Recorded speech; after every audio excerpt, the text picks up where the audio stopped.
الحمد لله رب العالمين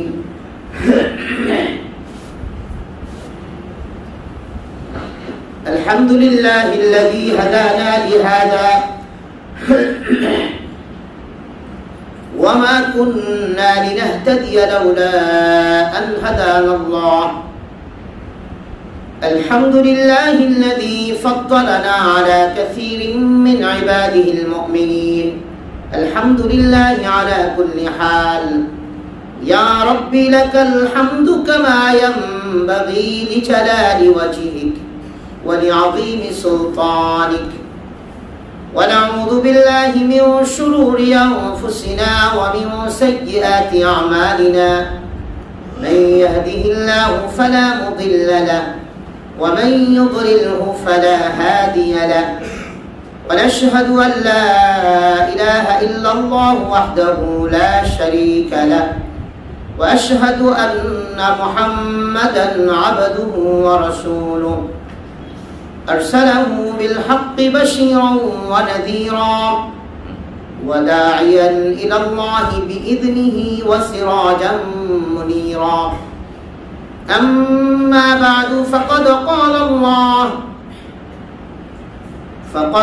الله سبحانه وتعالى في كلامه المجيد والفرقان الحميد أعوذ بالله من الشيطان الرجيم بسم الله الرحمن الرحيم ألف لام ميم ذلك الكتاب لا ريب فيه هدى للمتقين الذين يؤمنون بالغيب ويقيمون الصلاة ومما رزقناهم ينفقون والذين يؤمنون بما أنزل إليك وما أنزل من قبلك وبالآخرة هم يوقنون أولئك على هدى من ربهم وأولئك هم المفلحون وقال سبحانه وتعالى في موضع آخر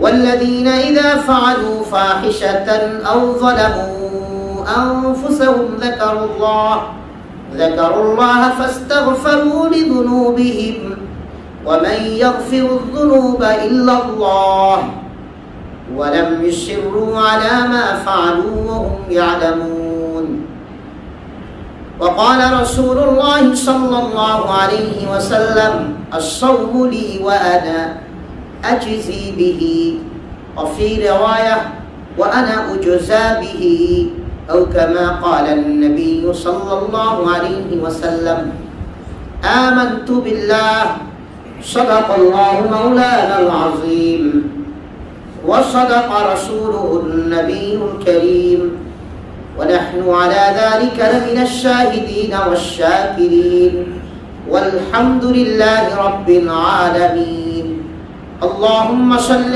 على محمد وعلى آل محمد كما صليت على إبراهيم وعلى آل إبراهيم إنك حميد مجيد اللهم بارك على محمد وعلى آل محمد كما باركت على إبراهيم وعلى آل إبراهيم إنك حميد مجيد الحمد لله সম্মানিত ভাই আল্লাহ তাআলার দরবারে লাখ কোটি শুকরিয়া যে মহান রব্বুল আলামিন আমাদেরকে অতীব মেহেরবানি করে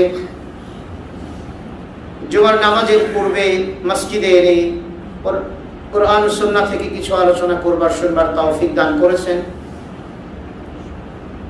সেই মহান রবের আলিশান দরবারে কালিমাতুশ শুকর আদায় করি আলহামদুলিল্লাহ মুহতারাম হাজিরিন আমরা গত জুমায় আলোচনা করছিলাম মুত্তাকি কাকে বলা হয় এবং মুত্তাকিনদের কি কি গুণাবলী হবে এবং মুত্তাকিনদের আল্লাহ তাআলা কি কি পুরস্কার দিবেন গত জুমায় আমরা আলোচনা করছিলাম যে মুত্তাকিন কাকে বলা হয় এ ব্যাপারে আলোচনা করেছি মুত্তাকিনদের পুরস্কার, মুত্তাকিনদের গুণাবলী কি কি হবে এ ব্যাপারে গত জমে আমরা আলোচনা করেছিলাম। মুত্তাকি কাকে বলে আমরা বলেছিলাম, আমাদের আলোচনায় এসেছিল যে ব্যক্তির কাজে এবং কথায়, যে ব্যক্তির কাজ এবং কথায় আল্লাহ তাআলার অসন্তুষ্টি এবং শাস্তির ভয় সবসময় হৃদয়ে জাগ্রত রাখে তাকেই মুত্তাকি বলা হয়। যে ব্যক্তির কোনো কাজ এবং কথা বলার আগে আল্লাহ তাআলার অসন্তুষ্টি এবং শাস্তির ভয় দিলে জাগ্রত রাখে। আমি এই কথাটা বলছি, আমার রব অসন্তুষ্ট হয় কিনা, আমার রব নারাজ হয়ে যায় কিনা, বা আমার রব আমার এই কথার দ্বারা আমাকে শাস্তির আওতায় আনেন কিনা। যে ব্যক্তির দিলে এই কথাটা জাগরুক থাকে, অ্যাক্টিভ থাকে, দিলের ভিতরে এই অনুভূতিটা লালন করে যে আমি যে কথাই বলি, যে কাজই করি, এই কথা এবং কাজ লিপিবদ্ধ হয়ে যাচ্ছে। মা ইয়ালফিযু মিন কাওলিন ইল্লা লাদাইহি রাকীবুন আতীদ কিরামান কাতিবিন ইয়ালামুনা মা তাফআলুন। আল্লাহ বলছেন মা ইয়ালফিযু মিন কাওল, তোমার জবান থেকে যাই বের হয় না কেন, ইল্লা লাদাইহি রাকীবুন আতীদ, তোমার জবান থেকে যাই বের হয় না কেন তোমার দুই কাঁধে ফেরেশতা রাখা আছে। তোমার এই কথাটাকে লিপিবদ্ধ করার জন্য আমি আল্লাহ, সংরক্ষণ করার জন্য আমি আল্লাহ ফেরেশতা রেখে দিয়েছি। কিরামান কাতিবিন, দুজন সম্মানিত ফেরেশতা, ইয়ালামুনা মা তাফআলুন, তুমি যাই করো যাই বলো সঙ্গে সঙ্গে তারা কি করেন, তারা এটা লিপিবদ্ধ করে ফেলে। এই কথাটা দিলের মধ্যে জাগরুক থাকে যে আমাকে কেউ দেখুক চাই না দেখুক, আমার রব তো আমাকে সর্বদা দেখে, অতএব আমি যাই বলি যাই করি, এটা আমার রব যদি অসন্তুষ্ট হয় অথবা আমার রবের শাস্তির ভয় আমার দিলে যদি জাগরুক থাকে, যে ব্যক্তির দিলে অল টাইম এই দুটি কথা অনুভূতি জাগ্রত থাকে, সেই ব্যক্তি কখনো গুনাহে কবিরা করতে পারে না, কখনো গুনাহে কবিরা করতে পারে না। যখনই এই কথাটা দিল থেকে বিস্তৃত হয়ে যায়, দিল থেকে দূরে সরে যায়, মুছে যায়, ভুলে যায়, তখনই তার দ্বারা গুনাহে কবিরা হয়। এজন্য মুত্তাকিন যারা, তাদের দিলে এই কথাটা সবসময় এই অনুভূতিটা জাগ্রত থাকে যে আমার কোনো কথা কোনো কাজ যেন রব অসন্তুষ্ট না হয় অথবা আমাকে শাস্তির আওতাধীন না করে। এটা হচ্ছে মুত্তাকি। মুত্তাকির গুণাবলী কি হবে, মুত্তাকি কাকে বলা হয় বললাম, মুত্তাকির গুণাবলী কি আমরা গত জমে আলোচনা করেছিলাম। সূরাত আলী ইমরানের 133 এবং 34 নম্বর আয়াতে আমরা গত জমে আলোচনা করেছিলাম।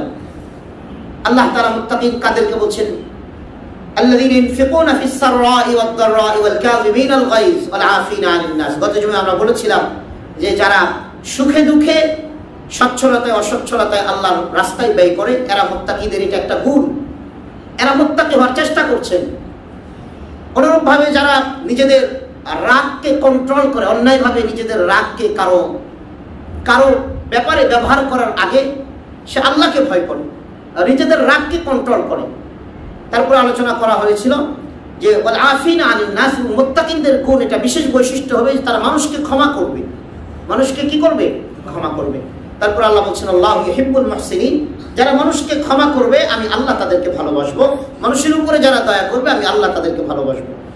রব্বুল আলামিন সূরাত আলী ইমরানের 135 নম্বর আয়াত 4 নম্বর পারার 6 নম্বর পৃষ্ঠায় রব্বুল আলামিন তারপরে বলছেন মুত্তাকিনদের আরেকটি বিশেষ গুণ হবে, মুত্তাকি যারা হবে তাদের আরেকটি বিশেষ গুণ হবে, মুত্তাকি যারা হবে তারা গুনাহ করার চেষ্টা করবে না, কখনো গুনাহের জন্য উন্মুখ হয়ে থাকবে না, গুনাহের প্ল্যান করতে পারে না, গুনাহের পরিকল্পনা করতে পারে না, কিন্তু চলতে পথে গুনাহ হয়ে যেতে পারে। তো গুনাহ হয়ে গেলে কি করবে রব্বুল আলামিন বলছেন সূরাত আলী ইমরানের 135 নম্বর আয়াত, والذين إذا فعلوا فاحشة أو ظلموا أنفسهم ذكروا الله فاستغفروا لذنوبهم ومن يغفر الذنوب إلا الله ولم يصروا على ما فعلوا ওয়া হুম ইয়ালামুন। রব্বুল আলামিন আয়াতে কারিমার মধ্যে বলছেন মুত্তাকিনদের আরেকটি বিশেষ গুণ হবে, মুত্তাকিনদের মাঝ থেকে যখন কখনো যদি গুনাহ প্রকাশ পেয়ে যায়, গুনাহ হয়ে যায়, জানতে অজান্তে বুঝে অবুঝে যদি মুত্তাকিনদের পক্ষ থেকে কখনো গুনাহ সংগঠিত হয়ে যায়, গুনাহ সংগঠিত হয়ে যেতে পারে, কোনো কারণে গুনাহ হয়ে যেতে পারে, কিন্তু মুত্তাকি যারা হবে তারা গুনাহ হওয়ার পরে আল্লাহর কাছে ইস্তিগফার আর তওবা করতে কখনো দেরি করে না, আল্লাহর কাছে ফিরে আসতে কখনো দেরি করে না। মুত্তাকিনদের বিশেষ গুণ এটি। মুত্তাকিনদের গুনাহ হয়ে গেলে দ্রুত রব্বুল আলামিনের দরবারে ফিরে আসে। তারপরে রব্বুল আলামিন মুত্তাকিনদের ব্যাপারে আরেকটি গুণের আলোচনা করছেন, ওয়ালাম ইউসিররু আলা মা ফাআলু ওয়া হুম ইয়ালামুন। আর মুত্তাকিন যদি তুমি মুত্তাকি কিনা, তুমি বান্দা মুত্তাকি কিনা, আমি আল্লাহর বান্দা, আমি মুত্তাকি কিনা, এটা বোঝার জন্য রব্বুল আলামিন মুত্তাকিনদের আরেকটি বিশেষ গুণের আলোচনা করছেন। মুত্তাকিনরা জেনে বুঝে একটি গুনাহ বারবার করতে পারে না। মুত্তাকিরা জেনে বুঝে একটি গুনাহ বারবার করতে পারে না। আমরা জানি নামাজ পড়া ফরজ, রোজা রাখা ফরজ, হজ করা যাদের উপরে হজ করার মতো বিধান আছে, হজ করার মতো সামর্থ্য আছে, তাদের উপরে হজ ফরজ, যাকাত দেওয়া ফরজ, মিথ্যা বলা কবিরা গুনাহ, ওয়াদা খেলাফ করা কবিরা গুনাহ, চুগলখড়ি করা কবিরা গুনাহ, অন্যের উপরে তহমত লাগানো কবিরা গুনাহ, মদ খাওয়া কবিরা গুনাহ, যত প্রকারের নেশা জাতীয় দ্রব্য আছে কবিরা গুনাহ। এগুলো জানার পরেও মুত্তাকিনরা একটি গুনাহ ভালো লাগার কারণে কখনো বারবার করতে পারে না, একটি গুনাহের উপরে কখনো ইস্তেকামত হতে পারে না, আমি বারবার করেই যাব। যে ব্যক্তি একটি গুনাহ জেনে বুঝে বারবার করে সে কখনো মুত্তাকি হতে পারে না। মুত্তাকিনদের এখানে আল্লাহ তাআলা স্পেশালি কিছু আলোচনা করেছেন। সূরাতুল বাকারার 2, 3, 4 নম্বর আয়াতে রব্বুল আলামিন মুত্তাকিনদের ব্যাপারে আলোচনা করেছেন। আলিফ লাম মিম যালিকাল কিতাবু লা রাইবা ফীহি হুদাল লিল মুত্তাকিন। ইহা ঐশী গ্রন্থ, এই কোরআনুল কারীম ঐশী গ্রন্থ। আমি আল্লাহ মুত্তাকিনদের জন্য হেদায়েত স্বরূপ আমি আল্লাহ কোরআনকে পাঠিয়েছি। রব্বুল আলামিন মুত্তাকিনদের গুণের আলোচনা করছেন। মুত্তাকিন কারা হবে? আল্লাযীনা ইউমিনুনা বিল গায়বি ওয়া ইউকিমুনাস সালাতা ওয়া মিম্মা রাযাকনাহুম ইউনফিকুন। রব্বুল আলামিন বলছেন মুত্তাকি তারা হবে যারা না দেখে আল্লাহকে বিশ্বাস করবে। কাকে না দেখে বিশ্বাস করবে? আল্লাহ। রব্বুল আলামিনকে না দেখে বিশ্বাস করবে। ওয়া ইউকিমুনাস সালাত, মুত্তাকিন 2 নম্বর গুণ হবে সালাত কায়েম করবে। ওয়া মিম্মা রাযাকনাহুম ইউনফিকুন, এবং মুত্তাকিন বিশেষ আরেকটি গুণ হবে তারা রব্বুল আলামিন তাদেরকে যে অর্থ দিয়েছেন সেই অর্থ থেকে যতটুকু পরিমাণ রব্বুল আলামিন তাকে দিয়েছেন সেখান থেকেই সে আল্লাহর রাস্তায় ব্যয় করবে। والذين يؤمنون بالغيب ويقيمون الصلاة ومما رزقناهم ينفقون। আল্লাহ তাআলা বান্দা মুত্তাকিনদের ব্যাপারে রব্বুল আলামিন এখানে পরিষ্কার করে আলোচনা করেছেন যে মুত্তাকিনরা আল্লাহ যে সমস্ত তাদেরকে রিজিক দিয়েছেন এর থেকেও মুত্তাকিনরা ব্যয় করবে। তাহলে মুত্তাকিনদের এই সমস্ত গুণাবলী আল্লাহ তাআলা কি করেছেন? বান্দাকে এই সমস্ত গুণাবলী যদি কেউ অর্জন করতে পারে তাহলে আল্লাহ তাআলার পক্ষ থেকে তাকে মুত্তাকি ঘোষণা করা হবে। আর রব্বুল আলামিন সূরাতুল হুজুরাতের 13 নম্বর আয়াতে রব্বুল আলামিন পরিষ্কার করে খুলে ফেলব। রব্বুল আলামিন পরিষ্কার করে সূরাতুল হুজুরাতের 13 নম্বর আয়াতে রব্বুল আলামিন বলেছেন যে আমি আল্লাহ কাদেরকে ভালোবাসি। আল্লাহ বলছেন ইন্না আকরামাকুম ইনদাল্লাহি আতকাকুম, ইন্না আকরামাকুম ইনদাল্লাহ আতকাকুম, নিশ্চয় তোমাদের মাঝে আল্লাহর কাছে সবচেয়ে সম্মানিত সে, সবচেয়ে পছন্দশীল ব্যক্তি সে যে ব্যক্তির তাকওয়া বেশি, যে ব্যক্তি মুত্তাকি, যে যত বড় মুত্তাকি, যে যত বড় আল্লাহর কাছে সম্মানে সে তত বড়। যার ভিতরে তাকওয়া যত বেশি গালেব, যার ভিতরে তাকওয়া প্রভাব যত বেশি, রব্বুল আলামিনের কাছে সম্মানের পাত্র সে তত বেশি। শুধু রব্বুল আলামিনের কাছে না, রব্বুল আলামিন যাকে ভালোবাসেন, যাকে সম্মান করেন, যাকে মহব্বত করেন, আল্লাহর হাবিব সরকারে দু জাহান নবী মুহাম্মদ আরবি সাল্লাল্লাহু আলাইহি ওয়াসাল্লাম জানিয়ে দিয়েছেন, রব্বুল আলামিন যাকে ভালোবাসেন, যাকে মহব্বত করেন, আল্লাহ তাআলা যাকে পছন্দ করেন, জিবরিল আলাইহিস সালাতু ওয়াস সালামকে জানিয়ে দেন, ও জিবরিল, আমি আল্লাহ তাকে ভালোবাসি, তুমিও তাকে ভালোবাসো। জিবরিল আলাইহিস সালাম আসমানের সকল ফেরেশতাদেরকে জানিয়ে দেন, এই ব্যক্তিটিকে, জমিনের এই ব্যক্তিটিকে রব্বুল আলামিন ভালোবাসেন, আমি জিবরিলও ভালোবাসি, তোমরাও এই ব্যক্তিটিকে ভালোবাসো।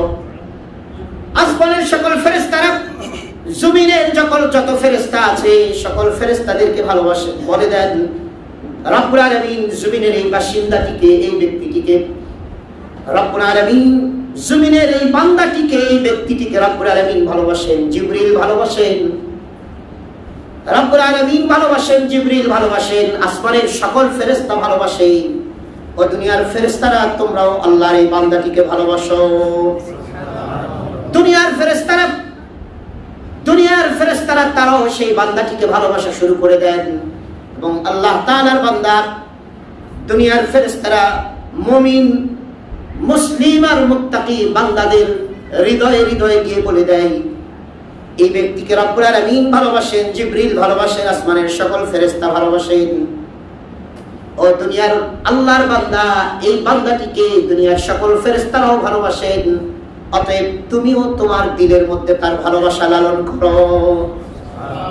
এজন্য কিছু মানুষের ভালোবাসা অটোমেটিক দিল থেকে আসে, চেনা নেই, জানা নেই, দেখি রাই, কিন্তু মানুষগুলোর ভালোবাসা দিল থেকে জাগ্রত হয়ে যায়। এটা আল্লাহ প্রদত্ত। এটা কোন প্রদত্ত? হাজারো মানুষ আমাদের দেশেই হচ্ছে, কিছু মানুষ মারা যাচ্ছে তো খুশিতে অনেকে আলহামদুলিল্লাহ বলে, মারা যাচ্ছে তো ইন্না লিল্লাহ নয়, খুশিতে বলে আলহামদুলিল্লাহ। আর কিছু মানুষ অসুস্থ হয়ে পড়ছে তো দুঃখে কষ্টে নিজেরা দোয়া করছে, ইন্না লিল্লাহ করছে, সাদকা করছে, রোজা রাখছে। এটা কেন? ওই যে যাকে আল্লাহ ভালোবাসেন তার ভালোবাসাটা রব্বুল আলামিন সকল মুমিন মুত্তাকিদের দিলের মধ্যে ভালোবাসা ঢেলে দেন। এজন্য সম্মানিত ভাই, মুত্তাকি আল্লাহ তাআলার কাছে আমাদের হতে হবে। মুত্তাকি হওয়ার জন্য রব্বুল আলামিন আমাদেরকে যে পদ্ধতিগুলো বলে দিয়েছেন, যে গুণাবলী অর্জন করতে বলেছেন, এগুলো অর্জন করতে হবে। রব্বুল আলামিন মুত্তাকি কারা, দুনিয়াতে মুত্তাকি সবচেয়ে বেশি কারা, এ ব্যাপারে রব্বুল আলামিন কোরআনে একটা কথা বলেছেন। মুত্তাকি দুনিয়াতে কারা? এক শ্রেণীর মানুষের ব্যাপারে রব্বুল আলামিন বলছেন, স্বীকারোক্তি দিয়েছেন। স্বীকারোক্তি কার? আল্লাহ। সবাই বলি স্বীকারোক্তি কার? আল্লাহ। আল্লাহর স্বীকারোক্তি। রব্বুল আলামিন নবীকে বানিয়েছেন, নবীর চরিত্র আল্লাহ গঠন করেছেন। রব্বুল আলামিন নবীর ব্যাপারে বলছেন, ওয়া ইন্নাকা লাআলা খুলুকিন আযীম। ও নবী, আপনাকে তো আমি আল্লাহ মহান চরিত্রের অধিকারী বানিয়ে দুনিয়াতে পাঠিয়েছি। নবীর চারিত্রিক সার্টিফিকেট রব দিয়েছেন। এখানে আপনার আর আমার বলার ধারা নবীর চারিত্রিক চরিত্রবান হয়ে যাবে এরকম না। তো ঠিক রব্বুল আলামিন তিনি বলেছেন, আমাকে যারা বেশি, আমি সবচেয়ে বেশি ভালোবাসি তাদের যারা আমাকে বেশি ভয় করে। আল্লাহ এক জাতির ব্যাপারে শুধু কোরআনে বলেছেন যে এরা আমাকে সবচেয়ে বেশি ভয় করে। রব্বুল আলামিন সূরাতুল ফাতিরের 28 নম্বর আয়াত, 22 নম্বর পারার 16 নম্বর পৃষ্ঠায় রব্বুল আলামিন বলেন, ইন্নামা ইয়াখশাল্লাহা মিন ইবাদিহিল উলামা। ইন্নামা ইয়াখশাল্লাহা মিন ইবাদিহিল উলামা, নিশ্চয় নিঃসন্দেহে ইয়াখশাল্লাহা আল্লাহকে ভয় করে, মিন ইবাদিহিল উলামা আলেমদের মধ্য থেকেই একটি দল আল্লাহকে ভয় করে। নিশ্চয় যারা প্রকৃত আলেম তারাই আল্লাহকে ভয় করে, তারাই বেশি মুত্তাকি। রব্বুল আলামিনের স্বীকারোক্তি। এখানে আপনার আর আমার এখানে বলার কিছু নেই। তাহলে আমরা যদি স্বাভাবিকভাবে যদি কাউকে বলতে চাই যে মুত্তাকি কারা, যার যত ইলম বেশি সে তত বড় মুত্তাকি, যার যত ইলম বেশি সে তত বড় মুত্তাকি। আলেম কাকে বলে? আলেম বলা হয় ইলম অনুযায়ী যে আমল করে। আলেম কাকে বলা হয়? ইলম অনুযায়ী যে আমল করে তাকে আলেম বলা হয়। ইলম আছে আমল নেই, আমল আছে ইলম নেই, আলেম না। ইলম আছে আমল নেই, আমল আছে ইলম নেই, উনি আলেম না। আমলও লাগবে, ইলমও লাগবে, ইলমও লাগবে, আমলও লাগবে। তিনি হচ্ছেন আল্লাহর রাস্তা, আল্লাহর দরবারে আল্লাহর কাছে আলেম হিসাবে পরিগণিত। রব্বুল আলামিন বলছেন যে আমাকে দুনিয়াতে সবচেয়ে বেশি ভয় করে যে জাতি, সে জাতির নাম হচ্ছে উলামায়ে কেরাম। কেননা উলামায়ে কেরাম আমি আল্লাহ আমাকে সবচেয়ে বেশি নিবিড় ও গভীরভাবে তারা আমাকে জানে। আমার ক্ষমতা কত বেশি এটা উলামায়ে কেরাম জানে, আমার পাওয়ার কত বেশি এটা উলামায়ে কেরাম জানে। রব্বুল আলামিন আরেক জায়গায় আরো সুন্দর করে বলেছেন যে আলেম কারা বা আলেমের পরিচয় কি। আলেম তো সাধারণ কেউ নয়, আলেম তো তারা আমি আল্লাহ আমার স্বীকারোক্তি, আমার প্রচার যারা করে। তো রব্বুল আলামিন সূরা আলে ইমরানের মধ্যে বলেছেন শাহিদাল্লাহু আন্নাহু লা ইলাহা ইল্লা হুয়া ওয়াল মালাইকাতু ওয়া উলুল ইলমি কাইমান বিল কিসত। রব্বুল আলামিন বলেছেন শাহিদাল্লাহ আন্নাহু লা ইলাহা ইল্লা হু। শাহিদাল্লাহ, আল্লাহ সাক্ষ্য দিতেছেন। আল্লাহ সাক্ষ্য দেন, কি সাক্ষ্য দেন? যে আল্লাহ ছাড়া কোনো ইলাহ নেই, আল্লাহ ছাড়া কোনো মাবুদ নেই। সাক্ষ্যটা কে দেন? আল্লাহ দেন। তারপরে আল্লাহ বলছেন ওয়াল মালাইকাতু, আল্লাহ যেমন সাক্ষ্য দেন আল্লাহ ছাড়া কোনো ইলাহ নেই, ফেরেশতারাও ঠিক এই সাক্ষ্যটাই দেন। ফেরেশতারাও ঠিক এই সাক্ষ্যটাই দেন যে আল্লাহ ছাড়া কোনো মাবুদ নেই। তারপরে আল্লাহ বলছেন উলুল ইলমি, এবং আলেমরাও এই সাক্ষ্য দেন, যে সাক্ষ্যটা আল্লাহ দেন, যে সাক্ষ্যটা ফেরেশতারা দেন। আল্লাহ বলছেন আলেমরাও আমি আল্লাহ আমার ব্যাপারে সাক্ষ্য দেন। কোথায় আলেম? আমি সাধারণ আলেমের সমান আমি কখনোই হতে পারবো না। আল্লাহ তাআলার একটা ইসলামের একটা মূলনীতি হচ্ছে রিজালুল্লাহ কিতাবুল্লাহ। রিজালুল্লাহ কিতাবুল্লাহ। রিজালুল্লাহ মানে আল্লাহর মনোনীত বান্দা, কিতাবুল্লাহ মানে আল্লাহর নির্ধারিত কিতাব, আল্লাহ প্রদত্ত আসমানি কিতাব। রব্বুল আলামিন যুগে যুগে রিজালুল্লাহ পাঠিয়েছেন, সাথে কিতাবুল্লাহ পাঠিয়েছেন। আল্লাহ তাআলার মনোনীত বান্দা নবীদেরকে পাঠিয়েছেন, নবীদের সাথে আল্লাহ আসমানি গ্রন্থ পাঠিয়েছেন। ঠিক অনুরূপভাবে নবীর দরজা যখন পৃথিবী থেকে বন্ধ হয়ে গেল, মুহাম্মদুর রাসূলুল্লাহ সাল্লাল্লাহু আলাইহি ওয়াসাল্লাম শেষ নবী যখন হয়ে গেলেন, তারপরে রব্বুল আলামিন নবী আর পাঠাবেন না। তবে নবীর যে মিরাস রেখে গিয়েছেন, নবী যে ইলম, রব্বুল আলামিন নবীকে যে ইলম আসমানি গ্রন্থ দিয়েছেন, এই আসমানি গ্রন্থ যারা ধারণ করেছে, যারা এটাকে বরণ করেছে, এটার উপরে আমল করেছে, এটার উপরে এটাকে প্রচার করেছে, রব্বুল আলামিনের ভাষায় তারাই আলেম। আল্লাহ বলছেন এই সমস্ত আলেমরা হচ্ছে আমি আল্লাহ আমার মনোনীত বান্দা, আমি আল্লাহ আমার মনোনীত বান্দা। অতএব সম্মানিত ভাই, আলেমদের ব্যাপারে কোনোভাবে কোনো রকম আমাদের যেন কোনো খারাপ ধারণা না আসে। যে যার আলেমের প্রতি যতটুকু বিদ্বেষ, যতটুকু খারাপ ধারণা, আমি এটা লিখে দিলাম, আপনি লিখে রাখেন। যদি একজন হক্কানি আলেমের প্রতি আপনার বিদ্বেষ আসে, আপনার ধারণা খারাপ হতে থাকে, ধারণা যত খারাপ হবে আপনার আমল তত কমে যাবে। আপনার ধারণা একজন আলেমের প্রতি যত খারাপ হবে, আল্লাহর পক্ষ থেকে আপনার আমল তত কমায় দেওয়া হবে। আপনার আলেমের প্রতি ধারণা যত খারাপ হবে, আপনাকে আমল তত কমায় দেওয়া হবে, এটা আল্লাহর পক্ষ থেকে। কারণ হক্কানি একজন আলেম, আমি কিন্তু বারবার বলছি, আলেম তাকে বলা হয় যারা কোরআন হাদিস অনুযায়ী আমল করে। যাদের আমল নেই তারা আলেম নয়, আল্লাহর পরিভাষায় তারা আলেম না। এজন্য সম্মানিত ভাই, একজন আলেমের প্রতি আমাদের সুধারণা পোষণ করা মৃত্যু পর্যন্ত, এটা আল্লাহর মনোনীত বান্দা যারা। আচ্ছা বলেন, আপনাকে আমি খুব ভালোবাসি, কিন্তু আপনার বাচ্চাটাকে দেখলেই আমার জিদ উঠে যায়, একটা চটকানি দিই, আপনারা না দেখলে চটকানি দিই। বাচ্চা কয়েকবার বলছে, আব্বু তোমার এই বন্ধুটা কিন্তু আমারে মারে। একদিন, 2 দিন, 3 দিন, চতুর্থ দিনও আপনি বরদাস্ত করবেন? কথা বলেন, বরদাস্ত করবেন? আপনার সন্তানেরও যদি দোষ থাকে, 3 দিনই আপনার সন্তানের দোষ, চতুর্থ দিন তবুও বন্ধুরে জিজ্ঞাসা, কিরে দোস্ত তুই নাকি ওরে মারস, ব্যাপারটা কি বলতো? জিজ্ঞাবেন না? আপনার কষ্ট লাগবে, আপনার ব্লাড, আমার সন্তান, আমাকে ও কেন মারবে? আর ও মারলে ওর তো উচিত ছিল আমাকে জানানো, যেহেতু আমি তার ক্লোজ বন্ধু। দোস্ত তোর পোলাটা আমার লাগে যেরকম বেয়াদবি করে, ও তো বেয়াদব হয়ে যাচ্ছে, ওরা তো শিক্ষা দেওয়া দরকার, আদব কাজে শিক্ষা দেওয়া দরকার। এটা না বলে ও গোপনে গোপনে মারে, ও গোপনে খারাপ ধারণা রাখে, ও গোপনে আমার সন্তানের বিরুদ্ধে কথা বলে, আপনার খারাপ লাগবে, আমার প্রচন্ড খারাপ লাগবে, কারণ আমার সন্তান সে আমার ব্লাড। সম্মানিত ভাই, রিজালুল্লাহ, আল্লাহর মনোনীত বান্দা হচ্ছে হক্কানি ওলামায়ে কেরাম। এই হক্কানি ওলামায়ে কেরামের ব্যাপারে আমাদের পরিচ্ছন্ন পরিষ্কার ধারণা রাখতে হবে।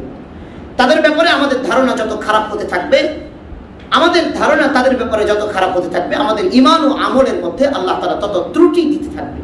এজন্য হ্যাঁ, আমি ব্যক্তি আব্দুল কাহার, আমি ব্যক্তি খারাপ হতে পারি, আমি ব্যক্তি আমার যে কোনো একটা দোষ আপনার কাছে প্রস্ফুটিত হয়েছে, ভিউ হয়েছে, আপনি দেখেছেন যে আমাদের খতিব সাহেব এই জিনিসটা তো খারাপ, ইসলামের বাহিরে কাজ করছে। আমি ব্যক্তি একেবারে পার্সন, একজন আলেমের আপনার কোনো গুণ, কোনো দোষ খারাপ লাগতে পারে, এটা হতে পারে উনি ব্যক্তির কারণে, কিন্তু আলেম হওয়ার কারণে যদি খারাপ লাগে তাহলে মুশকিল, তাহলে কি ভাই, এটা মুশকিল। এই জন্য আমাদের এটা খেয়াল রাখা। আমি কথাটা এজন্য বললাম যে মুত্তাকিনদের ব্যাপারে রব্বুল আলামিন এক শ্রেণীর মানুষকে আল্লাহ কেবল সাপোর্ট দিয়ে গিয়েছেন যে এরা হচ্ছে মুত্তাকি, তাকওয়ার সবচেয়ে কাছাকাছি। দুনিয়ার আর কারো ব্যাপারে আল্লাহ এটা বলেন নাই যে এরা তাকওয়া বা মুত্তাকির কাছাকাছি। সম্মানিত ভাই, এরা হচ্ছে উলামায়ে কেরাম, হচ্ছে রব্বুল আলামিনের মেহমান। উলামায়ে কেরাম রব্বুল আলামিনের মেহমান, হক্কানি একজন আলেম আল্লাহর মেহমান। সবসময় একটা কথা মনে রাখতে হবে আমাদের, যে একজন আলেম আর একজন নন আলেম, এটার মধ্যে পার্থক্যটা একটু বলে নিই। একজন আলেম হচ্ছে ডাক্তারের মতো, আর একজন নন আলেম, গায়রা আলেম হচ্ছে ডাকাতের মতো। জাস্ট উদাহরণের জন্য কথাটা বোঝাচ্ছি, অন্য কোনো বিষয়ে, অন্য কোনো দিকে দিবেন না। যে কোনো বিষয়ে একাধিক ব্যাখ্যা করা যায়। এক বেড়ায় নামাজ পড়তেছে, আপনি চিন্তা করলেন হে বেড়াই মনে হয় আমার দেখা নামাজ পড়তেছে, বেড়া কিন্তু আপনারা দেখেই নেই। একাধিক ব্যাখ্যা করা যায় না যে কোনো জিনিসের, কথা বলে না। যে কোনো একটা ভালো জিনিসের একাধিক ব্যাখ্যা করা যায়, কারণ আপনার মন আপনার কাছে, আপনি আপনার মতো করে ব্যাখ্যা করবেন, আপনাকে তো ব্যাখ্যা করার জন্য আমি ধরে রাখতে পারবো না। তো একজন আলেম হচ্ছে ডাক্তারের মতো, একজন নন আলেম হচ্ছে ডাকাতের মতো। ব্যাপার কি? ব্যাপার হচ্ছে একজন ডাকাত কাটতে জানে, সিলাইতে জানে না, যার কারণে আমরা ডাকাত থেকে যোজন যোজন দূরে থাকার চেষ্টা করি। একজন ডাকাত শুধু কাটতে জানে, সিলাইতে না জানার কারণে আমরা কি করি? ডাকাত থেকে অনেক দূরে থাকার চেষ্টা করি। পক্ষান্তরে একজন ডাক্তার কাটতেও জানে, সিলাইতেও জানে, এজন্য ডাক্তারের কাছে যায়, আবার টাকা দিয়ে কাটার লেগে। কাটার জন্য কি করি? পেট কাটার জন্য, ওপেন হার্ট সার্জারির জন্য 2-4 লাখ 5 লাখ টাকা পর্যন্ত দেই। আপনি কাটেন, কারণ আমরা জানি যে ডাক্তার কাটতেও জানে, সিলাইতেও জানে। কিন্তু ডাকাত থেকে আমরা দূরে থাকি কেন? ও কাটতে জানে, বাট ও সিলাইতে জানে। সম্মানিত ভাই, আমি আলেম, আমার পার্সনের ভুল হতে পারে, কিন্তু আমাদের এটা মনে রাখতে হবে যে তিনি কোন ক্যাটাগরি, তিনি কোন পর্যায়ে। তিনি তো ডাক্তার, তিনি যদি ডাক্তার হন তো তিনি তো ডাকাত নন। তিনি যদি ডাক্তার হন তাহলে কাটতেও জানেন, তিনি সিলাইতেও জানেন। অতএব উনি এই পর্যায়ে যদি হয় তাহলে তার সাথে আমার লাগার দরকার কি? আমি তো আলেম নই, আমি একজন সাধারণ মানুষ, তার সাথে তো আমার লাগার দরকার নেই। যদি আমি ভুল করি, যদি সে ভুল করে, তার জবাবটা সে আল্লাহর কাছে দিবে, তার জবাবটা আমার কাছে দিবে না। আর আল্লাহ আমার কাছে জিজ্ঞাসা করবে না সে ভুল করলো কেন তোমার সাথে। এই জন্য আমাদের একজন আলেম হচ্ছেন রব্বুল আলামিনের মেহমান। আল্লাহ তাআলা সূরাতুল বাকারার মধ্যে একটি আয়াত, 3 জায়গায়, কোরআনে 3 জায়গায় আসছে, কুনু কিরাদাতান খাসিদিন, যে তারা বানরে পরিণত হয়ে গেল, তারা নিকৃষ্টতম বানরে পরিণত হয়ে গেল। বনি ইসরাইলের ঘটনা এসেছে, লম্বা ঘটনা, আমি সংক্ষিপ্ত করে বলছি। আল্লাহ তাআলা দাউদ আলাইহিস সালাম, প্রচন্ড রকমের তার কণ্ঠস্বর সুন্দর ছিল। আল্লাহু আকবার। আল্লাহ তাআলা সূরাতুস সাদের মধ্যে খুব সুন্দর করে আলোচনা করছেন, সময় কম, ওদিকে যাব না। দাউদ আলাইহিস সালামের কণ্ঠ এত সুন্দর ছিল, আল্লাহ তাআলা কোরআনে, সবগুলো কোরআনে আসছে, সূরা সাদের মধ্যে আসছে। আল্লাহ বলছেন যে আমার নবী দাউদ যখন জবুর কিতাব, আসমানী গ্রন্থ জবুর তিলাওয়াত করতেন, আকাশের পাখিগুলো উড়ে যেত, সব মাথার উপরে এসে সব কি করতেন? সব দাঁড়িয়ে যেতেন। সমুদ্রের পানি চলতো তো সমুদ্রের পানি থেমে যেত। সমুদ্রের মাছগুলি আমার দাউদ যেখানে জবর তিলাওয়াত করতেন, তো সমুদ্রের মাছগুলো নদীর শাখা হয়ে আমার দাউদ নবীর কাছে এসে সব উপর্যুপরি লাফালাফি করতো আমার নবীর আসমানি গ্রন্থ জবর শোনার জন্য। আল্লাহ তাআলা জাবুর, যখন দাউদ আলাইহিস সালাম জাবুর তিলাওয়াত করতেন, রব্বুল আলামিন হুকুম পাঠালেন যে আপনার জাবুর শোনার জন্য সমুদ্রের কিছু মাছ আসে নদী বেয়ে, আপনার এই শাখাটাতে আসতে সমুদ্র থেকে নদী বেয়ে আসতে হয় এখানে আসতে। তো এই মাছগুলো এরা সাধারণ কোনো মাছ নয়, এরা আমি আল্লাহ আমার আসমানি কিতাব প্রেমিক, আমার নবী প্রেমিক তথা ডাইরেক্ট আমি আল্লাহ আমার মেহমান এই মাছগুলো। অতএব আপনি আপনার জাতিকে বলে দিন তারা যেন সমুদ্রের নদীতে মাছ ধরবে 6 দিন, শনিবারে কোনো মাছ তারা ধরবে না। শনিবারের মাছগুলো এরা সাধারণ কোনো মাছ না, এরা হচ্ছে আমি আল্লাহ আমার মেহমান। দাউদ আলাইহিস সালাম তার জাতিকে বলে দিলেন যে দেখো রব্বুল আলামিন বলেছেন যে এই যে শনিবারে যে আসমানি গ্রন্থ জাবুর শোনার জন্য যে মাছগুলো নদীতে সাগর থেকে পানি দিয়ে নদী বেয়ে আসে, এই মাছগুলোকে তোমরা ধরো না, কারণ রব্বুল আলামিন বলছেন এগুলো রব্বুল আলামিনের মেহমান। অতএব রব্বুল আলামিনের মেহমানের সাথে যদি বেয়াদবি করো তাহলে কিন্তু রব্বুল আলামিন বরদাস্ত করবেন না, তোমাদেরকে সাইজ করবেন। আল্লাহর নবী দাউদ আলাইহিস সালাম পরিষ্কার করে বিষয়টা বলে দিলেন তাদেরকে, কিন্তু এই কপাল পোড়া জাতি নবীর ব্যাখ্যার, নবীর কথার ব্যাখ্যার অপব্যাখ্যা শুরু করলো। এই কপাল পোড়া জাতি তারা চিন্তা করলো যে দেখো নবী বলছে শনিবারের মাছ ধরো না, আমরা শনিবারে মাছ ধরতাম না, আমরা কি করবো, আমরা শনিবারে যখন নবীর আসমানি গ্রন্থ জাবুর পড়া শেষ হয়ে যাবে তখন আমরা শনিবারে নদী সমুদ্রের ঠিক শেষ কিনারায় যে নদী থেকে সমুদ্রের যেখানে মূল পয়েন্ট, এই পয়েন্টটা আমরা ব্যারিকেড দিয়ে দিব। এই পয়েন্টে ব্যারিকেড দিলে সমুদ্রের মাছগুলো আর নদী থেকে সমুদ্রে যেতে পারবে না, আমরা এবার শনিবারে না ধরে রবিবারে ধরবো। এই অপব্যাখ্যাকারী জাতি আগেও ছিল, এখনো আছে, কিয়ামত পর্যন্ত থাকবে। এরা রব্বুল আলামিন মূল বুঝাইতে চেয়েছেন যে তোমরা কখনো কি করো না, আমি আল্লাহ আমার এই মেহমানকে তোমরা ধরো না, আমি আল্লাহ আমার আসমানি গ্রন্থ শোনা এদেরকে ধরো না। কিন্তু এরা কি করলো, শনিবারে ব্যারিকেড দিয়ে এই মেহমানগুলোকেই রবিবারে ধরা শুরু করলো। রবিবারে যখন তারা মাছগুলো ধরা শুরু করলো 3 শ্রেণীর মানুষ হয়ে গেল। এক শ্রেণীর মাছ ধরছে, এক শ্রেণীর মানুষ তামাশা দেখছে, মাছ ধরার প্রতিবাদও করে না, তাদেরকে ডাইরেক্ট তারা ধরেও না, প্রতিবাদও করে না, ধরেও না, তামাশা দেখে।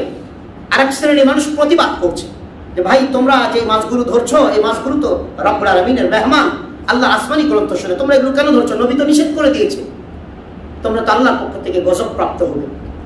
কিন্তু এই মানুষগুলো যখন কারো ধ্বংস কাছাকাছি চলে আসে, মানুষ দুটা জিনিস বুঝতে পারে না, কখন ঘুম আসে আর কখন ধ্বংস চলে আসে।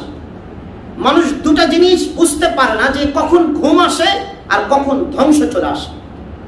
সম্মানিত ভাই, এই মানুষগুলো তারা যারা নিষেধ করছিল তাদেরকে তারা খুব হাম্বে তম্বে করে তাদের বিরুদ্ধে স্লোগান দিতেছিল, তাদের বিরুদ্ধে তোরা কি বুঝছিস, আমরা যা বুঝি তাই ইত্যাদি। কিন্তু যারা বাধা দানকারী তারা বাধা দিতেই ছিল যে তোমরা যা করছো তা এটা ঠিক না, এটা অন্যায় কাজ করছো, এটা ঠিক না, মোটেও ঠিক না।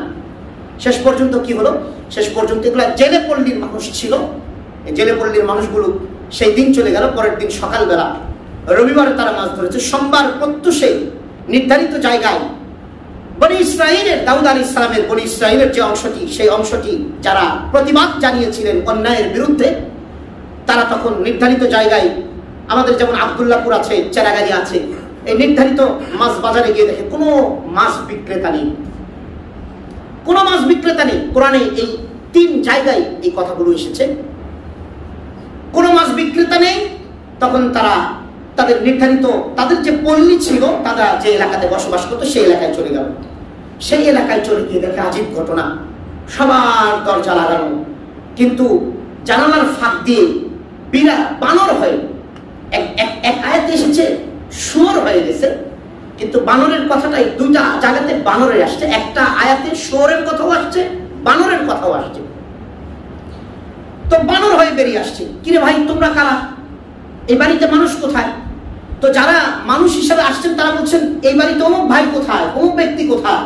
তো নাম ধরে ডাকে, কিন্তু এই বানরগুলো জানালা দিয়ে এদিক দিয়ে বেদিক দিয়ে বেরিয়ে আসে, ঘরের ছাদের উপর উঠে, চোখ দিয়ে শুধু পানি পড়ে, চোখ দিয়ে শুধু পানি পড়ে। যখন নাম বলে চোখ দিয়ে পানি পড়ে, তখন এরা ভালো করে খেয়াল করে দেখে, ঘরের দরজা টরজা ভেঙে দেখে এই পল্লীতে কোনো মানুষ নেই। আল্লাহ বলেছেন কুনু কিরাদাতান খাসিইন, তারা লাঞ্ছিত বানর রূপে পরিণত হয়ে গেল। আল্লাহ তাআলা যারা শনিবারের শনিবারের নিষেধাজ্ঞাকে অমান্য করে রব্বুল আলামিনের মেহমানের সাথে যারা বেয়াদবি করেছে, তাদেরকে যারা আটক করেছে, রব্বুল আলামিন তাদের ব্যাপারে বলেছেন কুনু কিরাদাতান খাসিইন, তোরা লাঞ্ছিত বানর রূপে পরিণত হয়ে যা। এবং ওই মানুষগুলো যারা জেলে পল্লীতে গিয়েছিল তারা প্রতিটি ঘরে ঢুকে দেখেছে যে কজন মানুষ ছিল সে কজন বানর তারা দেখছে। এবং দুই শ্রেণীর মানুষ বানরে পরিণত হয়েছে, যারা ডাইরেক্ট আল্লাহ তাআলা শনিবারে মাছ ধরতে নিষেধ করেছেন এরাও বানর হয়েছে, আর যারা নিষেধাজ্ঞা অর্থাৎ নিষেধও করে নেয় তামাশা দেখেছে, তারা চিন্তা করছে আমগো কি ঠেকা পড়ছে। একজন অন্যায় করছে করুগা, মৌন সমর্থন, তাদেরকে প্রমোট করা বা কিছুই না বলা সামর্থ্য থাকার পরে, এটা আরেকটা অন্যায়।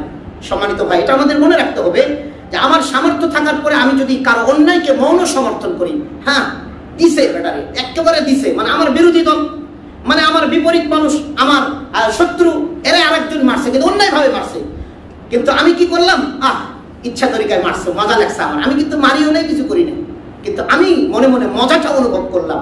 সে মেরে যতটুকু অন্যায় করেছে আপনি মজা নিয়ে ততটুকু অন্যায় করলেন। আমাদের গুনাহের কথাগুলো আমাদের প্রকাশ করতে হবে।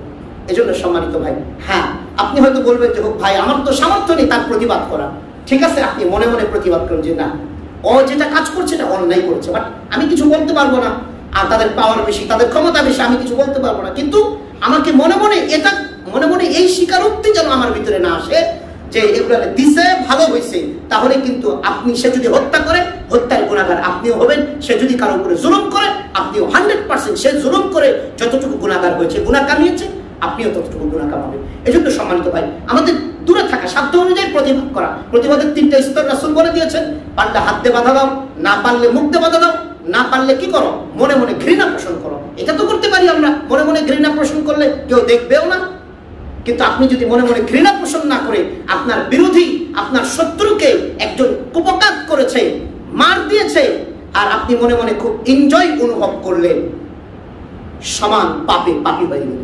আল্লাহ আমাদের হেফাজত করেন।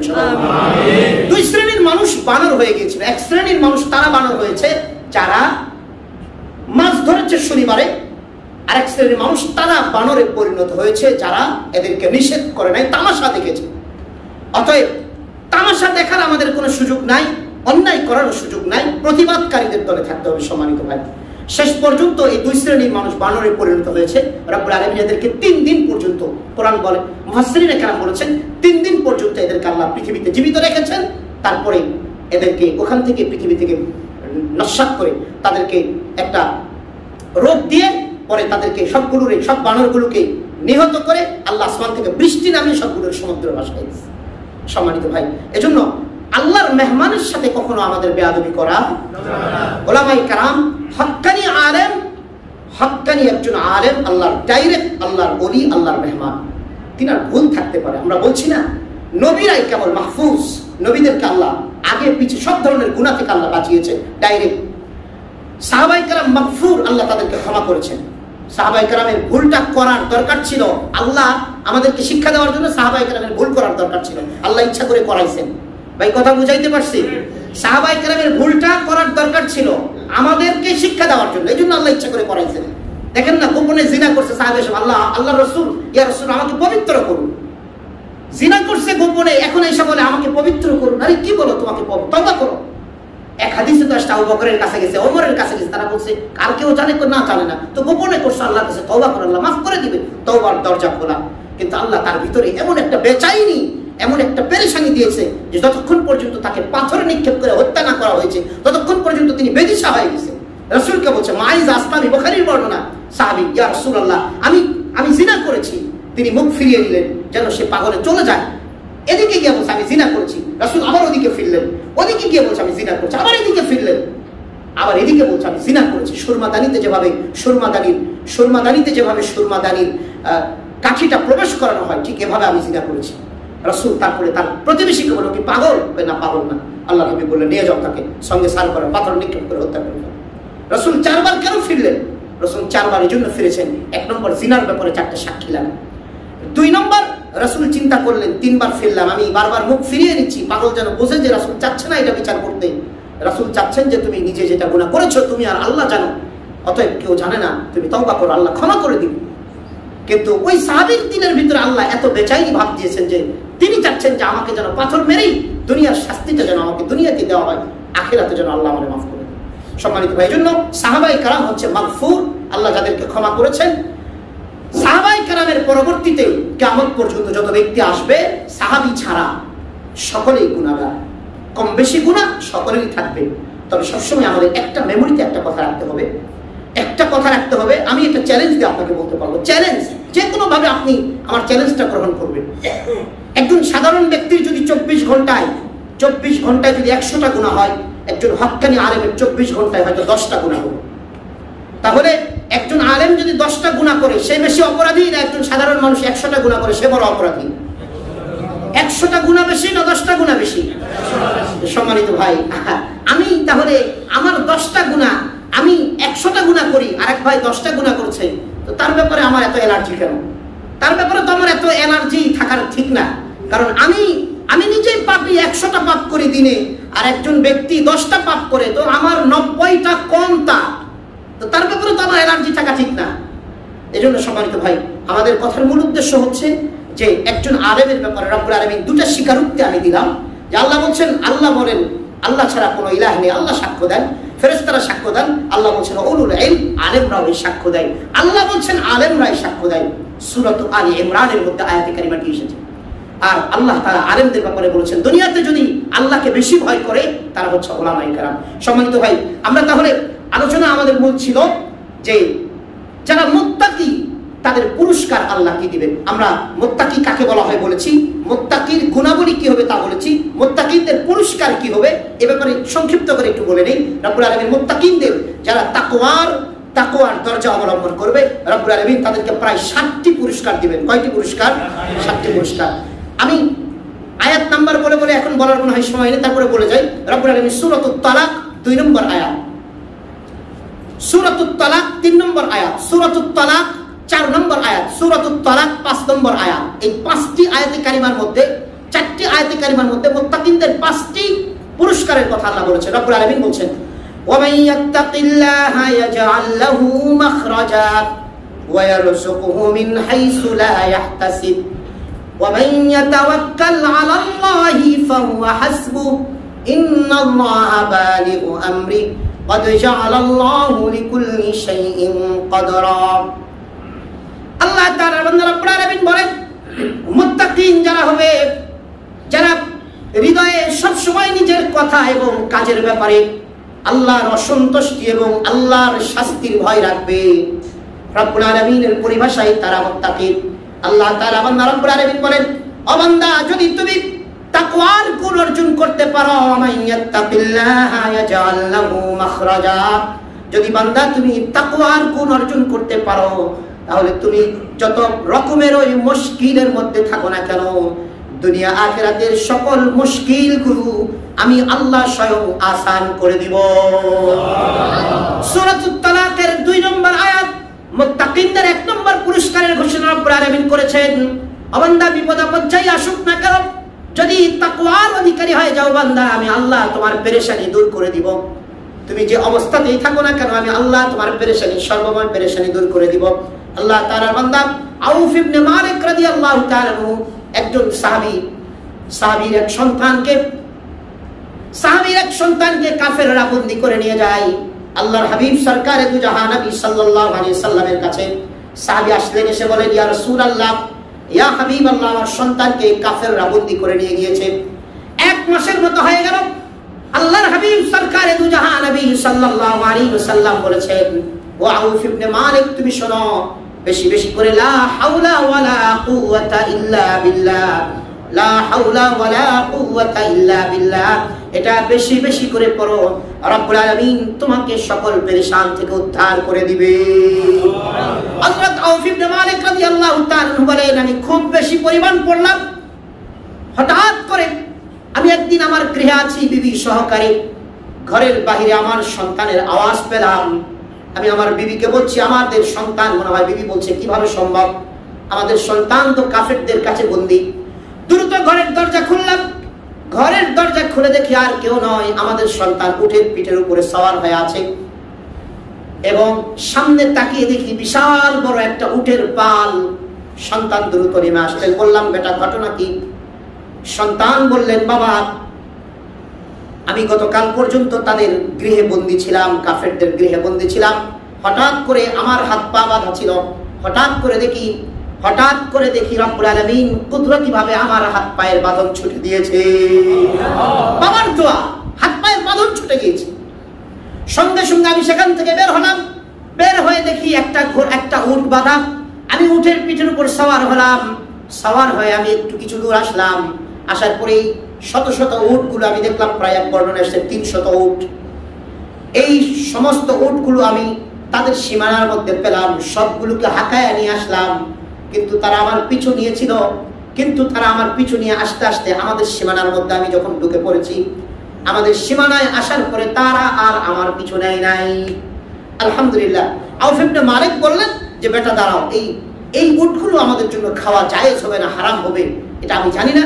রাসূল আরবীর কাছে মাসআলা জিজ্ঞাসা করেনি, আল্লাহর হাবিবের কাছে মাসআলা জিজ্ঞাসা করলেন যে, ইয়া রাসূলুল্লাহ, ঘটনায় আল্লাহর হাবিব বললেন এগুলো তোমাদের জন্য গনিমতের মাল, এগুলো তোমাদের জন্য সম্পূর্ণরূপে খাওয়া হালাল, সম্পূর্ণরূপে খাওয়া যায়। সম্মানিত ভাই, এখানে আল্লাহ তাআলা বলছেন যে যদি তাকওয়া অবলম্বন করো, আল্লাহকে ভয় করো, ইস্তেগফার করো, তো যত বিপদ সংকুলান জায়গাতেই থাকো না কেন আল্লাহ তোমাকে বিপদ থেকে উদ্ধার করবে। এক নম্বর পুরস্কার মুত্তাকিনদের জন্য। মুত্তাকিনদের 2 নম্বর পুরস্কার আল্লাহ বলছেন, ওয়ায়ারযুকুহু মিন হাইসু লা ইয়াহতাসিব। মুত্তাকিনদের 2 নম্বর পুরস্কার, মুত্তাকিনদেরকে আমি আল্লাহ এমন অকল্পনীয় জায়গা থেকে রিজিকের ব্যবস্থা করে দিব। এই যে দেখেন, আউফ ইবনে মালিকের ধারণাও ছিল না যে ছেলে তো বন্দী হয়েছে, ছেলের জীবনীতে চলে যায়, সেখানে ছেলেকেও আল্লাহ ফিরিয়ে দিলেন, এমন জায়গা থেকে রিজিকের ব্যবস্থা করে দিলেন যেখানে কাফেরদের যেখানে কোনো কল্পনাও হৃদয়ে মাথায় ছিল না। তারপরে মুত্তাকিনদের 3 নম্বর পুরস্কার, 2 নম্বর পুরস্কার, অকল্পনীয় জায়গা থেকে আল্লাহ রিজিকের ব্যবস্থা করে দিবে। আমান ইয়াতাওয়াক্কাল আলাল্লাহ ফাহুয়া হাসবুহু। আল্লাহর সাথে সাথে বলছেন যে আল্লাহর উপরে ভরসা করে আল্লাহ তার জন্য যথেষ্ট হয়ে যায়। মুত্তাকিনদের 3 নম্বর পুরস্কার আল্লাহ তাআলা বলছেন, আমান ইয়াত্তাকিল্লাহা ইয়াজআল লাহু মিন আমরিহি ইসরা। আল্লাহু আকবার। বান্দা যদি তাকওয়া অবলম্বন করো তো আমি আল্লাহ তোমাদেরকে 3 নম্বর পুরস্কার দিব, আমি আল্লাহ তোমাদের সমস্ত কাজগুলোকে সহজ করে দিব। সুবহানাল্লাহ। আমান ইয়াত্তাকিল্লাহা ইয়াজআল লাহু মিন আমরিহি ইসরা। সূরাতুত তালাকের 4 নম্বর আয়াত, 28 নম্বর পারার 17 নম্বর পৃষ্ঠায় আল্লাহ বলছেন, আমান ইয়াত্তাকিল্লাহা ইয়াজআল লাহু মিন আমরিহি ইসরা। মুত্তাকিনদের আমি 3 নম্বর পুরস্কার দিব, তাদের সকল কাজ আমি আল্লাহ সহজ করে দিব। মুত্তাকিনদের 4 এবং 5 নম্বর পুরস্কার সূরাতুত তালাকের 5 নম্বর আয়াতে আল্লাহ বলছেন, আমান ইয়াত্তাকিল্লাহা ইউকাফির আনহু সাইয়্যাতিহি ওয়া ইউযিম লাহু আজরা।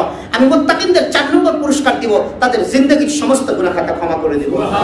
মুত্তাকিনদের 5 নম্বর পুরস্কার, আমি আল্লাহ তাদেরকে বড় ধরনের পুরস্কার দিয়ে পুরস্কৃত করে আমি জান্নাতে পৌঁছে দেব। মুত্তাকিনদের 6 নম্বর পুরস্কার রব্বুল আলামিন সূরাতুল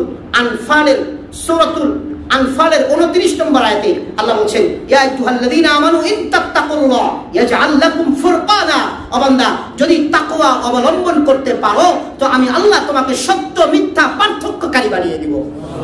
সত্য মিথ্যা, this is wrong, this is right, এটা অন্ধকার, এটা আলো, এটা ঠিক, এটা বেঠিক, এই পার্থক্যকারীর ক্ষমতা আমি আল্লাহ তোমাকে স্বয়ংক্রিয় দান করে দেব। মুত্তাকিনদের 7 নম্বর পুরস্কার সূরাতুল হাদীদের 28 নম্বর আয়াতে আল্লাহ বলেছেন যে আমি মুত্তাকিনদেরকে স্পেশাল একটি আলো দিব। আলো, আলো, আলো। আল্লাহু আকবার।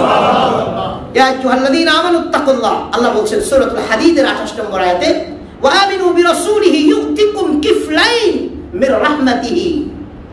মুত্তাকিনদেরকে আমি আল্লাহ বিশেষ 2টি রহমত নাযিল করব, 2টি রহমত দান করব। কিফলাইনি মির রাহমাতিহি ওয়া ইয়াজআল লাকুম নূরা। আমি আল্লাহ মুত্তাকিনদেরকে আমার স্পেশাল একটি আলো দান করব। সুবহানাল্লাহ। যে আলোর কারণে সে পথ চলতে তার জন্য সহজ হয়ে যাবে। সম্মানিত ভাই, এজন্য আমরা আলোচনা শুরু করেছিলাম মুত্তাকিনদের 7 নম্বর গুণ বা 8 নম্বর গুণ বলা যায়, 2টি আলাদা বিশেষ রহমত দিবেন মুত্তাকিনদের জন্য এবং রব্বুল আলামিন তাদেরকে স্পেশাল একটি আলো দিবেন, যে আলোর দ্বারা দুনিয়াতে দেখবে, আখিরাতে পথ চলতে পারবে। সম্মানিত ভাই, আমরা মূল আলোচনা শুরু করেছিলাম গত জুমায় রোজা বা সিয়াম নিয়ে। ইয়া আইয়ুহাল্লাযীনা আমানু কুতিবা আলাইকুমুস সিয়াম কামা কুতিবা আলাল্লাযীনা মিন ক্বাবলিকুম লাআল্লাকুম তাত্তাকুন। আল্লাহ বলেন, হে বান্দারগণ, তোমরা রমজান মাসে রোজা রাখো, আমি আল্লাহ রোজাটাকে তোমাদের জন্য ফরজ করে দিয়েছি। কুতিবা আলাইকুমুস সিয়াম, সিয়াম সাধনাকে তোমাদের উপরে আমি আল্লাহ ফরজ করে দিয়েছি, যেমনি ভাবে তোমাদের পূর্ববর্তীদের উপরে আমি আল্লাহ ফরজ করে দিয়েছিলাম। লাআল্লাকুম তাত্তাকুন। এটা কেন? সিয়ামটা কেন? তোমাদের তাকওয়ার প্র্যাকটিসের জন্য। মূলত আমি আল্লাহ নামাজ, রোজা, হজ, যাকাত এগুলো দিয়েছি তোমাদের তাকওয়ার প্র্যাকটিসের জন্য। শুনে রাখবেন, মুমিন মুসলমানেরাও জান্নাতে যাবে, মুমিন মুসলমানেরা জান্নাতের দিকে যাবে, তাদেরকে জান্নাতের দিকে নিয়ে যাওয়া হবে, আর মুত্তাকিনদের জন্য জান্নাতকে নিয়ে আসা হবে। আল্লাহু আকবার। সূরাতুল হাক্কাতের সূরাতুল কাফের মধ্যে আল্লাহ বলেছেন, সূরাতুল কাফের মধ্যে আল্লাহ বলেছেন যে মুত্তাকিনদের জন্য জান্নাতকে টেনে আনা হবে। আল্লাহু আকবার। আর মুমিন মুসলমানকে জান্নাতের দিকে নিয়ে যাওয়া হবে, চলো। আর মুত্তাকিদের জন্য না, তোমরা ওখানে যাবে কেন, তোমাদের জন্য জান্নাত চলে আসবে। সম্মানিত ভাই, এজন্য তাকওয়ার কোনো বিকল্প নেই। আমরা সিয়াম করি, সিয়াম সাধনা করি, আমরা তাকওয়া অর্জন যেন করতে পারি। আর ইনশাআল্লাহ আগামী হয়তো সোমবার বা মঙ্গলবার থেকে সম্ভবত রোজা শুরু হয়ে যাবে ইনশাআল্লাহ। তো আমরা রমজানের ফজিলতের ব্যাপারে একটা হাদিস আত-তারগীব ওয়াত-তারহিব হাদিস শরীফ এসেছে, আত-তারগীব ওয়াত-তারহিব নামক হাদিস গ্রন্থে এসেছে যে এই উম্মতের যারা রোজা রাখবে রব্বুল আলামিন তাদেরকে স্পেশালি 5টি পুরস্কার দিবেন। কয়টি পুরস্কার ভাই? 5টি পুরস্কার দিবেন। নাম্বার 1, এই উম্মতের যারা রোজা রাখবে স্পেশালি তাদেরকে রব্বুল আলামিন 5টি পুরস্কার দিবেন। নাম্বার 1 নম্বর পুরস্কার, যেটি রব্বুল আলামিনের কাছে রোজাদারের মুখের দুর্গন্ধটা মিস্ক আম্বরের চেয়েও বেশি আল্লাহর কাছে সুঘ্রাণ মনে হয়। সুবহানাল্লাহ। একমাত্র নিজের সন্তান আর নিজের বিবি, একেবারে কাছের মানুষ ছাড়া তাদের যে দুর্গন্ধযুক্ত জিনিসগুলো আছে, হয়তো শরীরের গন্ধ বা অন্য যে কোনো জিনিস, তাদের খারাপ বিষয়গুলো নিজের একেবারে যে যত কাছের তার তত খারাপ জিনিসগুলো তত খারাপ লাগে না। কি ভাই কথা ঠিক না? নিজের বাচ্চা টয়লেট করছে, একবার তাকায় হয়তো ওই রুম থেকে উঠে গেছে, কিন্তু অন্যের বাচ্চা, বোনের বাচ্চাও যদি টয়লেট করে, ভাইয়ের ছেলেও যদি টয়লেট করে, আরে এটা কি রয়েছে, তারা তো ঘৃণা বেশি লাগে। কি ভাই কথা কি ভুল বলতেছি আমি? অন্যের বাচ্চা টয়লেট করলে ঘৃণা বেশি লাগে, নিজের বাচ্চা টয়লেট করলে ততটা ঘৃণা লাগে না। এটা কেন? এটা জাস্ট মাঝখানে একটা ভালোবাসা, ব্লাড, যে ব্লাড, এই জন্য এই ভালোবাসাটুকু কি হয়ে যায়, খালেব হয়ে যায়। তো আল্লাহ বলছেন, আল্লাহ হাবিব বলেছেন যে রব্বুল আলামিন এই উম্মতের, আমার উম্মতের জন্য, উম্মতের রোজাদারদের জন্য স্পেশালি 5টি পুরস্কার আল্লাহ রেখে দিয়েছেন। 1 নম্বর পুরস্কার, রোজাদারের শেষ বিকেলে পাকস্থলীটা খালি হওয়ার পরে, পাকস্থলী দেখবেন সকালে ঘুম থেকে ওঠার পরে মুখের দুর্গন্ধ হয়। কেন? ওই যে সারা রাত্র যে খাবারটা কি হয়ে গিয়েছে, ক্লিয়ার হয়ে গেছে, পাকস্থলীটা খালি হলে মুখের দুর্গন্ধ হয়। মুখের দুর্গন্ধ হওয়ার এটা একটা অন্যতম কারণ। পাকস্থলী খালি থাকলে দুর্গন্ধ হবে। শেষ বিকেলে পাকস্থলীটা আমাদের খালি হয়ে যায়, যেটা পরিপাক তন্ত্র করে, যেটা আপনার আমাদের খাবারটাকে হজম করে। এজন্য আল্লাহ রাসূল সাল্লাল্লাহু আলাইহি ওয়াসাল্লাম বলেছেন, তোমার শেষ বিকেলে মুখের দুর্গন্ধ, কিন্তু তোমার এই দুর্গন্ধটা তোমার রবের কাছে মিস্ক আম্বরের চেয়ে বেশি সুঘ্রাণ। কারণ আল্লাহর কাছে দুর্গন্ধটা খুব অপছন্দনীয় একটা জিনিস। এজন্য রাসূল আরবি সাল্লাল্লাহু আলাইহি ওয়াসাল্লাম মেসওয়াকটা খুবই গুরুত্ব দিতেন। নামাজের আগে মেসওয়াক করতেন, বাইরে গিয়ে করতেন, ঘরে গিয়ে করতেন, মসজিদে ঢুকে করতেন, অল টাইম মেসওয়াকের উপর থাকতেন তিনি। মৃত্যুর সময় সর্বশেষ আম্মাজান আয়েশা বলেন, আমার ভাই একটা মেসওয়াক ওই ঘরে ঢুকেছে, রাসূল বারবার আমার ভাইয়ের দিকে তাকাচ্ছিল, ওই মেসওয়াকের দিকে তাকাচ্ছিল। আমি বললাম, ইয়া রাসূলুল্লাহ, মেসওয়াক কি আপনাকে দিব? মাথা নাড়াইছে, কথা বলতে পারছেন না, মাথা নাড়াচ্ছেন। তো হাতে নিয়ে আম্মাজান আয়েশা বলেন, ইয়া রাসূলুল্লাহ, আমি চিবিয়ে দেই? মাথা নাড়াইলেন। আম্মাজান আয়েশা চিবিয়ে দিলেন, তার মুখের লালাটা রাসূল আরবি সাল্লাল্লাহু আলাইহি ওয়াসাল্লাম বললেন, মেসওয়াক করে দাও। তো তারপরে তাকে তিনি হা করলেন, মেসওয়াক করা হচ্ছিল, ঠিক ওই অবস্থায় দুনিয়া থেকে বিদায় নিয়েছে। আমরা তো মেসওয়াকের গুরুত্ব দেই না, কিন্তু মেসওয়াকের গুরুত্বের, মেসওয়াকের 1 নম্বর একটা ফজিলত আছে, সর্বনিম্ন ফজিলত। আমি বলেছি অনেকবার যে কালিমার সাথে, ঈমানের সাথে আল্লাহ দুনিয়া থেকে বিদায় করবেন। সম্মানিত ভাই, মেসওয়াকটা করার চেষ্টা করি ইনশাআল্লাহ। তো যেটা বলছিলাম যে আল্লাহ তাআলা তাহলে মুত্তাকিনদের 1 নম্বর মুখের দুর্গন্ধটা আল্লাহর কাছে খুব সুগন্ধময় হয়ে যায়, এটা মহব্বতের কারণে। মুত্তাকিনদের 2 নম্বর ফজিলত, মুত্তাকিনদের আল্লাহ তাআলা মুত্তাকিনদের জন্য যে আল্লাহ জান্নাতকে প্রতিনিয়ত সাজান। জান্নাতকে প্রতিনিয়ত কি করেন? সবাই বলেন না, সাজান। মুত্তাকিনদের জন্য, রোজাদারদের জন্য রব্বুল আলামিন প্রতিদিন জান্নাতকে নতুন রূপে সাজান। আল্লাহু আকবার। নতুন রূপে সাজান। দেখেন, আমরা আমাদের জামাই আসবে, আমাদের ঘরে যদি নতুন জামাই আসে, আপনার ঘরে ফার্নিচার আছে, তারপরে মেয়েটাকে বিয়ে দিবেন, চিন্তা করেন মেয়ে বিয়ে হবে, এত লোকজন আসবে, জামাই আসবে, যাক নতুন করে একটা খাট, অনেকদিন হয়ে গেছে, আবার একটু কি করি নতুন করে একটা খাট বানায় নিই। তো নতুন মেহমানের জন্য কিন্তু আমরা ইচ্ছায় হোক অনিচ্ছায় হোক, সামাজিক চাপে হোক, যেভাবে হোক আমরা কি করি, কিছু বৃদ্ধি করি আমাদের আয় উপকরণ ঘরের মধ্যে। তো ঠিক রব্বুল আলামিন যে ব্যক্তি রোজা রাখে, তো প্রতিদিন রোজাদারের জন্য আল্লাহ তাআলা নতুন করে তার জান্নাতকে সাজাইতে থাকেন। আল্লাহু আকবার। রোজাদারদের জন্য 3 নম্বর রব্বুল আলামিনের বিশেষ পুরস্কার, রোজাদারকে রব্বুল আলামিন রোজাদারদের জন্য আল্লাহ তাআলা শয়তানকে বন্দী করে ফেলেন। শয়তানকে কি করেন ভাই? সবাই বলেন শয়তানকে কি করেন? শয়তানকে বন্দী করে ফেলেন। রোজার দিনে বড় বড় শয়তানগুলোকে আল্লাহ অ্যাটাক করে ফেলেন, একবারে শিকল দ্বারা বন্দী। হাদিসে এসেছে সমুদ্রের নিচে শিকল দিয়ে বন্দী করে ফেলেন। এজন্য দেখবেন যত মদদি আছে, কাবাবি আছে, শরাবি আছে, বাটপার, সিটার, জিনাকার, তারপরে দুর্নীতিবাজ আছে, দেখবেন রোজার দিন হলে হালকা হলেও এগুলো সব শয়তানি কমে যায়। কথা কয় না? রোজার দিন কিন্তু ঢাকার বারগুলো খোলা থাকে না, কথা বুঝতে পারছেন? রোজার দিন ঢাকার বারগুলো খোলা থাকে না, অথচ বারের যারা পাবলিক এরা কিন্তু রোজা রাখে না। কথা কয় না? যারা বারের পাবলিক এরা কি রোজা রাখে? এরা রোজা রাখুন না, প্লেয়ার না, কিন্তু বারের মালিকরা ঠিকই কি করে, বার বন্ধ রাখে। আল্লাহ ওই শয়তান বন্দী করার কারণে অটোমেটিক তার ভিতরে একটা ভয় ঢুকে যায়। অটোমেটিক কি ঢুকে যায়? ভয় ঢুকে যায়। গাবতলিয়ার আব্দুল্লাহপুর সালাদিয়া হোটেলগুলোতে, হোটেলের সামনে সালার চট কি হয়ে যায়? সালার চটের পর্দা পড়ে যায়। ওই যে শয়তান বন্দী করার কারণে সালার চটের কি হয়ে গেছে? পর্দা পড়ে গেছে। রোজার দিন দিনের বেলা খাবার যাবে না।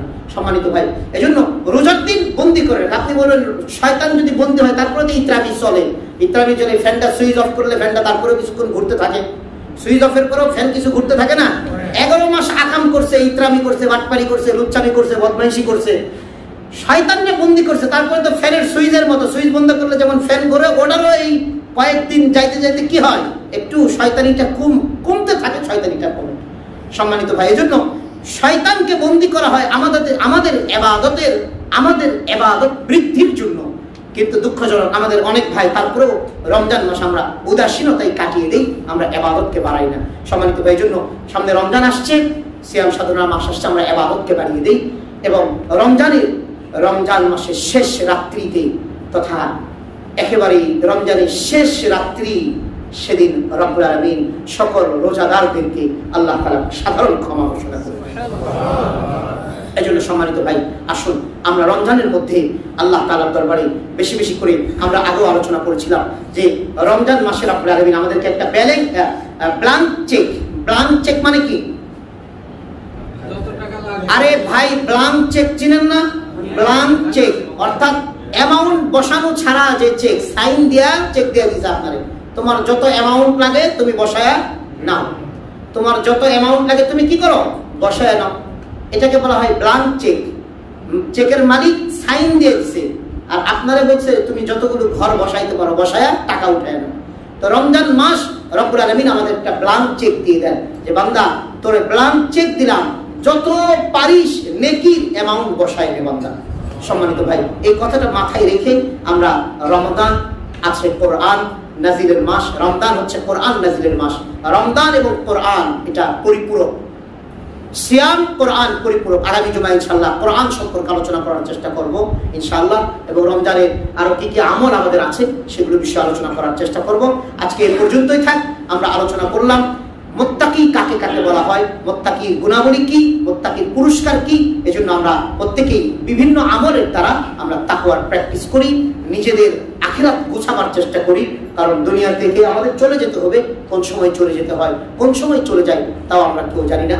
সম্মানিত ভাই, এজন্য আসুন আমরা প্রত্যেকেই বিভিন্ন রকমের সমস্ত ধরনের আমলগুলো করে তাকওয়ার প্র্যাকটিস করি, আল্লাহর কাছে মুত্তাকি হিসেবে যেন আমরা যেতে পারি। আল্লাহ যে কথাগুলো বললাম আমাকে আমাদের সবাইকে সহিভাবে বুঝাইবার আমলের তৌফিক দান করুন। সবাই বলি আমিন।